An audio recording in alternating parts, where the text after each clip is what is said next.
മക്കളോട് സ്നേഹമുള്ള ഉമ്മമാരുണ്ടെങ്കിൽ ഞാൻ ഈ പറയുന്നത് ശ്രദ്ധയോടെ കേട്ടോ.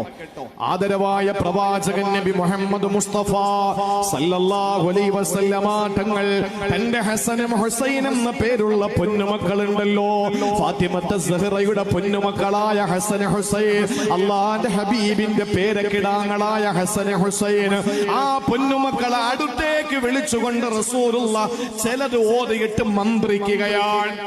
അള്ളാന്റെ റസൂലും മന്ത്രിക്കുകയാണ്.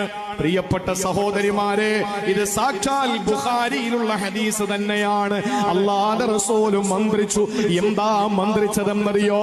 ഹസനും ഹുസൈൻ എന്ന പ്രിയപ്പെട്ട പേരമക്കളെ അടുത്തേക്ക് വിളിച്ചിട്ട് അള്ളാന്റെ റസൂലും മന്ത്രിച്ചത് എന്തു പറഞ്ഞിട്ടാണെന്നറിയോ? അഊദു ബികലിമാത്തില്ലാഹി തമ്മാ മിൻ കുല്ലി ശൈത്താനിൻ വഹമ്മാ വമിൻ കുല്ലി ഐനിൻ ലാമ്മാ.